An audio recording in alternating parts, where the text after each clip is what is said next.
जो गीता के 292 कड़ी में भगवान श्री कृष्ण ने मोक्ष संन्यास नामक 18वें अध्याय में इससे पूर्व की किस्त में श्रीमद् भगवत गीता के 18वें अध्याय के 5वें श्लोक की व्याख्या की।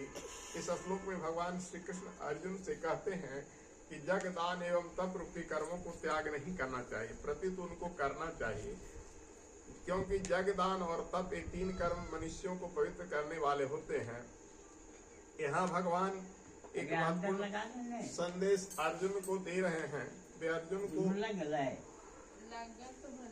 ओ नए चार्ज होगा, हाँ ठीक है कह रहे हैं, उसमें लगा हुआ था इसीलिए नहीं चार्ज दे रहा था, नहीं तो ठंड चार्ज हो जाता। अरे इसीलिए 30% नहीं देखो, हाँ मेन वाला में है त्यागने जो बता रहे हैं, क्योंकि ये त्यागना नहीं चाहिए, इसलिए भगवान यहाँ मनीषी शब्द का प्रयोग करते हैं, क्योंकि मनीषी विचारशील एवं विवेकशील पुरुष को बोलते हैं, जो ये जानता है कि मात्र वही कर्म किए जाएं जो मनुष्य को पवित्र बनाते हैं, साधक को पावन बनाते हैं। इस श्लोक में भगवान दो प्रमुख बात बोले हैं। पहली जग दान एवं तप, ये तीनों त्यागने योग्य नहीं है, हर किसी को करने योग्य है, बल्कि नहीं करना चाहिए। दूसरे कर्म साधक को पवित्र बनाने वाले कर्म है, क्योंकि ये चित्त शुद्धि का आधार है।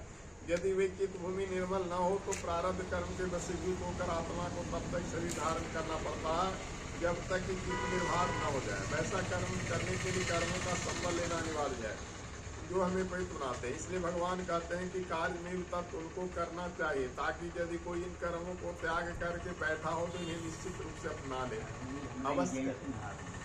छठे श्लोक में भगवान क्या कहते हैं, सो ध्यान से सुनिए। एतानि अपि तु कर्माणि, ध्यान दीजिए, हाँ, संगम त्यक्त्वा फलानि च कर्तव्यामिति में पार्थ। हे पार्थ किसको कहा गया? अर्जुन को। इन जग दान और तप रूप कर्मों को तथा दूसरे अन्य कर्मों को आसक्ति और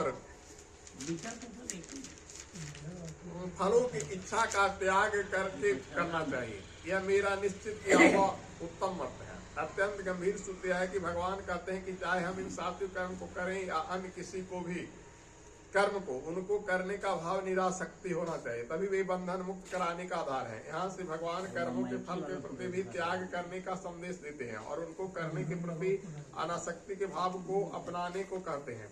वे कहते हैं संगम फलानि त्यक्त्वा च, अर्थात आसक्ति और फलों की इच्छा का त्याग। यह बड़ा महत्वपूर्ण सूत्र है। साधक की आसक्ति न तो कर्मों में रहे और न उनके फलों में। ऐसा करने पर साधक स्वतः पवित्र हो जाए। भगवान ने गीता में कहा है 5वें अध्याय के 10वें श्लोक में, ब्रह्मण्याध्याय कर्माणि संगम त्यक्त्वा करोति लिप्यते न सपापेन पद्म पद्म। अर्थात जो संपूर्ण कर्मों को परमात्मा में अर्पित कर आसक्ति का त्याग कर कर्म करता है, वह जल में कमल के पत्ते की तरह पाप से लिप्त नहीं होता है। ध्यान दिन युग से मनुष्य कहता है पाप लगा पुण्य लगा। क्या पाप है क्या पुण्य है? पहले तो लिखा हुआ अष्टादश पुराणी सुव्यास वचनम द्वयम परोपकाराय पापाय परपीडनम। 18 पुराण में व्यास जी 2 ही वचन लिखे हैं। दूसरे की भलाई करोगे तो पुण्य मिलेगा, दूसरे की बुराई करोगे तो पाप। लेकिन उन पापों से भी बचना अगर तुम्हें, तुम उस पाप को सोचो ही नहीं, उसमें लिप्त नहीं हो। कैसे? जैसे कीचड़ में कमल खिलता है लेकिन उसमें कीचड़ नहीं लगता। इसलिए जो संगता के बाद में रहकर भी संगता से मुक्त रहता है वह निर्लिप्त रहता है। फलों की इच्छा का आधार लोभ एवं मोह है, तो वह कर्म के साथ संगता का भाव अहंकार एवं अविद्या से आता है। वैसे ही चेतना का जड़ साथ संबंध छूटता है, तो वैसे ही भी दोनों भाव भी विदा हो जाते हैं। इसके बाद से भगवान एक महत्वपूर्ण सूत्र देते हैं, इन दोनों का त्याग करने के मात्र कर्तव्य कर्मों को करना चाहिए। मुक्त होने के बाद भी कबीर ने जुलाहे का कर्तव्य कार्य नहीं त्यागा। संत रैदास जूथा काटते रहे, गाड़ी बांध रहे, अपना गाड़ी चलाते रहे, जिससे कर्मों के संग व फलिच्छा दोनों का त्याग कर दिया। और फिर मात्र कर्तव्य कर्म नहीं है, स्वार्थ हेतु कोई कार्य करे फिर उसमें नहीं होता। इसलिए भगवान गीता में अन्य 3रे अध्याय के 4थे श्लोक में लिखे, न कर्माणा अनारंभ नैष कर्म कुशोस्नुते न संन्यासं देवी सिद्धि सम्मिलित। अर्थात मनुष्य न तो कर्मों का आरंभ किए बिना निष्कर्मता का अनुभव करता है और न कर्मों के त्याग मात्र से सिद्धि को प्राप्त होता है। कहने का अर्थ यह हुआ कि त्यागी के लिए कर्मों की दिशा बदल जाती है, फिर अपने लिए कर्म नहीं वरन परोपकार के लिए, कर्तव्य कर्मों के लिए करने के लिए, परमात्मा के जीवन जीने के लिए अर्पित कर्मों को ही करता है, अपने लिए नहीं करता। बोलो वृंदावन बिहारी लाल की जय।